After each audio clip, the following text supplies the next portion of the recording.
Heading into the regionals, and once again, it is the chalk running things.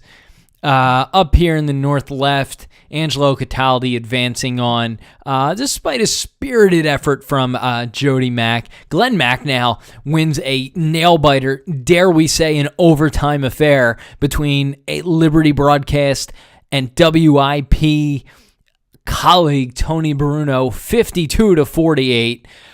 Good match. Someone had to walk away the winner. One of those games where it could go either way. Shot falls earlier in the game, and maybe we're talking about Tony moving on. But we got Glenn and Angelo, two WIP stalwarts, going at it in the regional semifinal. They'll play the winner of the 6-2 game, Morganti versus Mike Missinelli. Again, I mean, if you look at this, is basically the WIP lineup circa 10 years ago. And in 3 of the 4 guys are still there. And you got Mike, the challenger, with the challenging station over at 97.5 against Al. That should be a good matchup. Sets up a battle of potential heavyweights in Angelo and Mike, but I could go see a Glenn with his buddy Al in the Elite 8 as well. Good stuff. Not a whole lot of surprises in the radio bracket. Mike hands it to Josh though.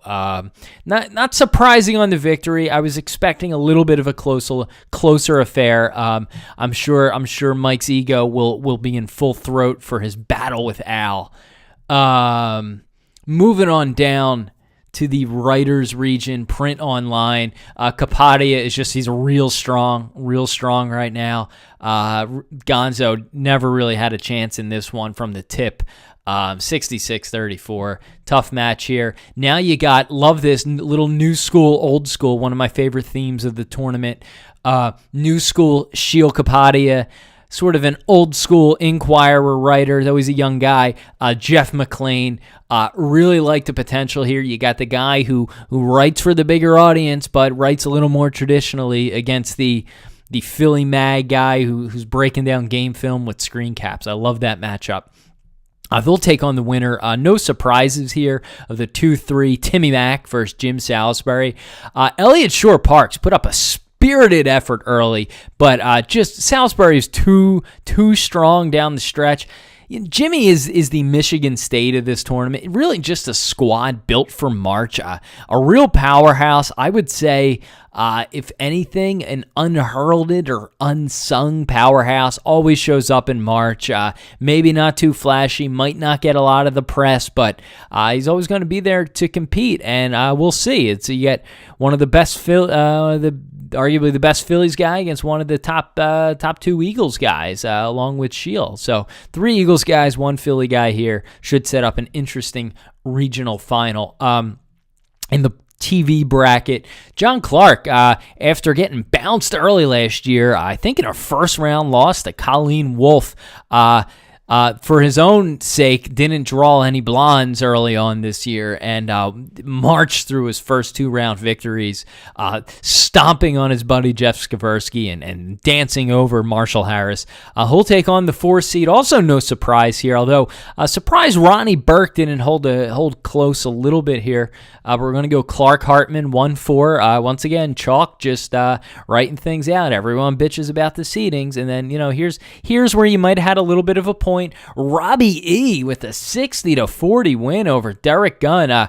That was surprising. I saw Rob potentially advancing, but that is surprising. It's a letdown. I'd say a letdown from Derek Gunn there.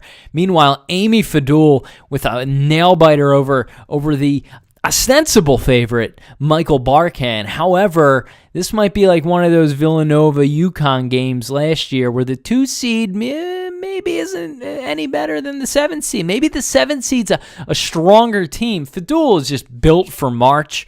Had a good run last year. What can you say?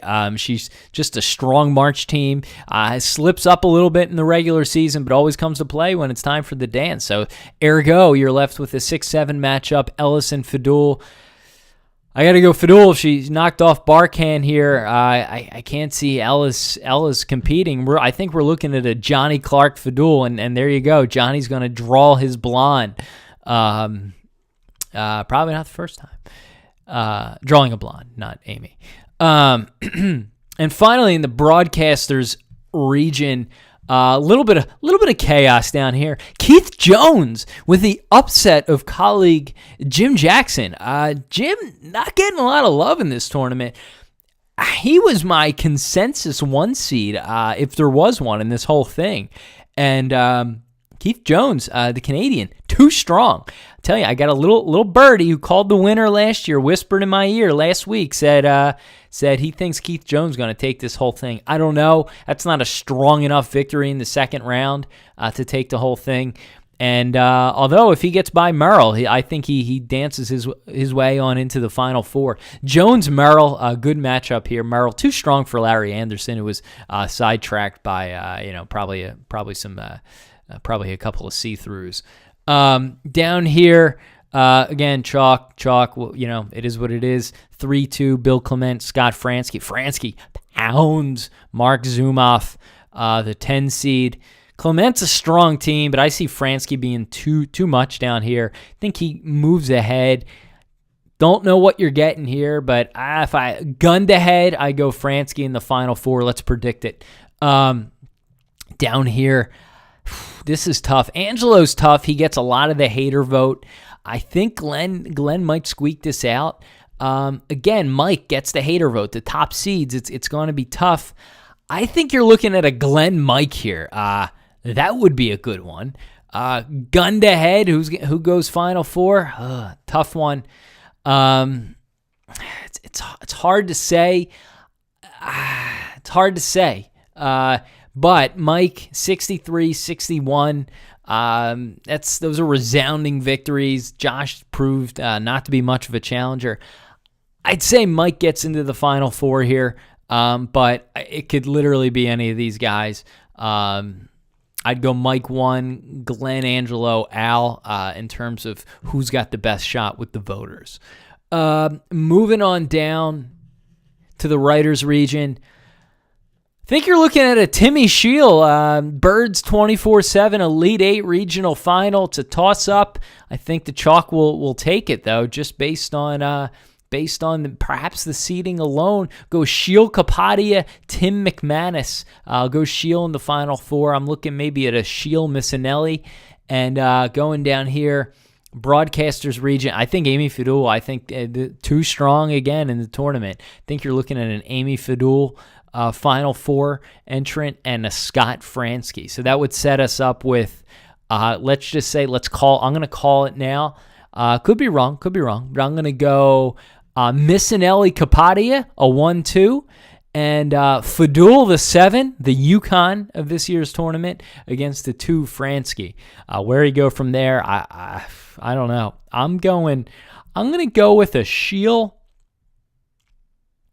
Fransky, Kapadia Fransky final with Scott Fransky taking it. I think look at this, 87-74 against the lead broadcaster for the Phillies and Sixers.